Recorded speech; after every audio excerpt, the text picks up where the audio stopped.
Et le Made in France tout de suite, c'est avec Nathalie Schran-Germa qui, dans ce magazine de découverte, s'intéresse évidemment à l'excellence du travail de l'artisanat français. Alors, les amis, quel est le point commun entre la Galerie des Glaces, le Sénat ou également le petit Trianon à Marseille? Oui, Vincent? Les Je sais lustres, pas, ce sont des bâtiments. Ce sont des lustres, voilà. qu'ils soient contemporains, restaurés ou des répliques d'époque. Ils proviennent de l'atelier de Régis Mathieu, qui est à Gargas. C'est un atelier qui est réputé dans le monde entier. Cette entreprise a également été labellisée Entreprise du patrimoine vivant par le ministère de la Culture. Et donc, ça mérite vraiment le détour. On y va tout de suite. Bienvenue à Gargas, à quelques kilomètres d'Apt. C'est niché dans ces paysages du Vaucluse que se trouve un atelier exceptionnel, une lustrerie. Ici, une vingtaine de petites mains s'affairent pour donner vie à des lustres d'un autre temps. Lumières majestueuses qui ont éclairé les plus grands rois, lanternes et appliques des lieux prestigieux. Tout ici est dédié à la magie de la lumière.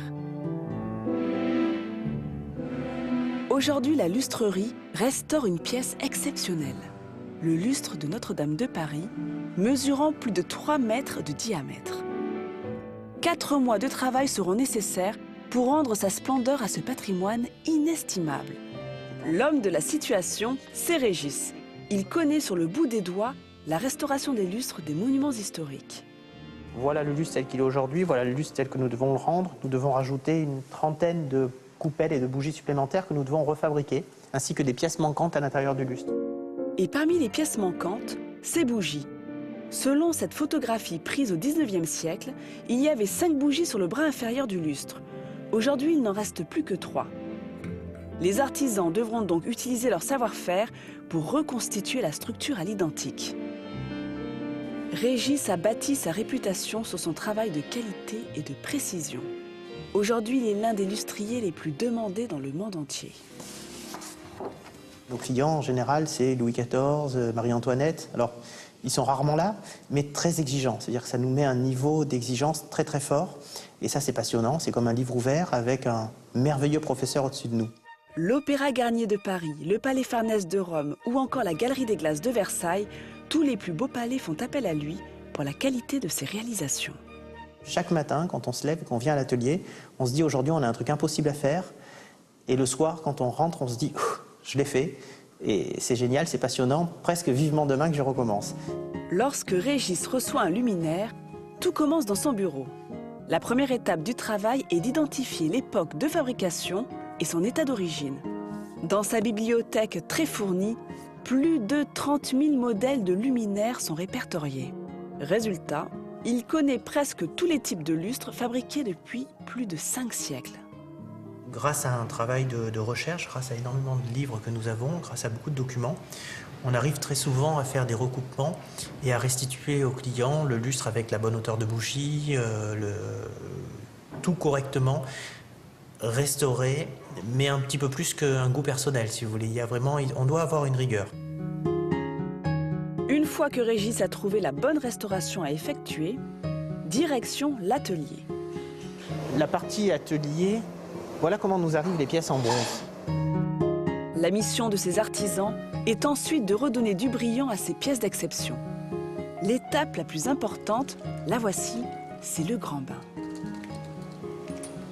Alors, ici même, je suis en train de dorer une pièce de bronze qui a auparavant été argentée.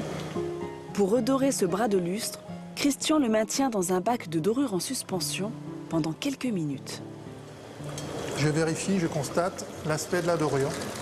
Voilà, qui commence à venir, il est très léger. Mais voilà, au prochain passage, ça sera bon. Voilà.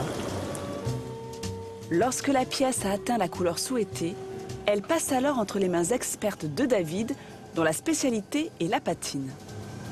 Mon rôle, c'est de donner à une pièce neuve,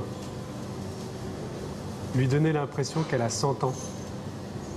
Voilà, c'est pas salir une pièce, c'est lui donner 100 ans d'âge. Armé de pinceaux, de brosses et de colorants, David vieillit chaque pièce à la main. Un travail qui nécessite un savoir-faire et une minutie extrême. Après la patine, les différents éléments du lustre sont regroupés pour la touche finale. La dernière étape de la fabrication d'un lustre, c'est l'assemblage, le montage. C'est là que les pièces qui sont arrivées de dorure ou d'atelier, ainsi que les pièces qui sont en cours de restauration, vont être assemblées. Les 3 métiers de la lustrerie, la jonction des 3 métiers, c'est-à-dire le bronze, le cristal la plupart du temps, et la lumière. Mais derrière ces murs, il n'y a pas que la restauration d'édifices hors du commun. C'est aussi ici que se cache un lieu de conservation inédit de véritables bijoux. Au fil du temps, ce sont près de 350 pièces d'exception que Régis a collectionnées. En 20 ans de passion, il a accumulé un nombre impressionnant d'œuvres uniques au point de fonder un musée ouvert à tous. J'ai voulu construire un bâtiment dans lequel je pouvais voir, moi, égoïstement, ma collection. Ce qui manque, c'est plus vous en avez, plus vous en manque. C'est typique du collectionneur. Ici, les pièces antiques côtoient des œuvres beaucoup plus contemporaines, une chance pour les visiteurs de découvrir l'évolution des lustres à travers les âges. Je peux te dire que c'est exceptionnel, ça, une fois de plus, hein, Nathalie. On sent vraiment l'artisanat français à son top. Et moi, je suis impressionnée par le parcours de Régis, qui a repris l'entreprise familiale à 19 ans. Elle a été fermée depuis 2 ans, une entreprise qui a été créée en 1948. Il la reprend à l'âge de 19 ans et il en fait une entreprise incontournable dans l'univers de la lustrerie. Moi, je trouve ça vraiment incroyable. D'entreprise du patrimoine vivant. Ouais. Il y en a combien en France à peu près? À peu près 1100, enfin un peu plus de 1000. Donc ça veut dire que c'est une entreprise qui est reconnue par l'État comme étant ayant un savoir. Entreprise familiale, oui, c'est étonnant. Plus de 1000, c'est impressionnant. Plus de 1000, voilà, oui, plus de 1000. Et c'est des entreprises qui sont vraiment reconnues par l'État comme ayant un savoir-faire rare et précieux. Mais c'est les ce qu'on a en joyaux France, c'est du ce qu'on fait patrimoine. tous les jours avec toi d'ailleurs. Et tant mieux. Ah oui, moi j'adore vous présenter les entreprises du patrimoine vivant. Et j'avais également envie de vous présenter donc, une autre idée de Régis Mathieu, qui est passionné de voitures également, en plus des lustres. Et il a créé depuis 4 ans chaque année une exposition qui associe les voitures de collection et les lustres. Elle ouvre ses portes aujourd'hui, les amis, jusqu'au 18 janvier. Alors cette année, elle s'intitule « Lumière sur les héros du Mont Ventoux ». Elle est consacrée aux voitures qui ont gagné la fameuse course du Mont Ventoux, Laurent, de 1902 à 1970. Le principe est simple, vous le voyez, un sol blanc, un mur blanc et une voiture qui trône éclairée par un lustre comme une œuvre d'art. C'est un parti pris d'artiste, voilà, c'est une œuvre d'art. C'est magnifique, hein. Le résultat est bluffant. Il travaille avec des collectionneurs ou des musées de voitures anciennes, comme le musée Schlumpf à Mulhouse. Ou des photos en livre de ça, non? Enfin, l'édition d'un livre. J'espère bien, en tout cas, ce serait une très très bonne idée. Et grâce à de telles... Pardon, Musée national de l'automobile. À Mulhouse, exactement. Ouais, et il propose donc des voitures qui ont marqué leur époque, comme les Clément, les Peugeot, les Porsche, les Maserati. Et ce lustre que vous voyez à l'antenne, c'est l'un des plus grands de la collection qui fait 1,50 m de diamètre et 3 mètres de haut. Et cette expo, je peux vous l'assurer, elle a un succès fou chaque année. Et pas seulement les passionnés de voitures, hein. Les dames également, qui sont vraiment impressionnées, séduites elles aiment bien monter dans les par voitures, les dames. Mais non, l'association du lustre et de la voiture. Donc c'est vraiment un très beau travail. Et regardez ce que nous a apporté Régis Mathieu, qui est juste derrière moi.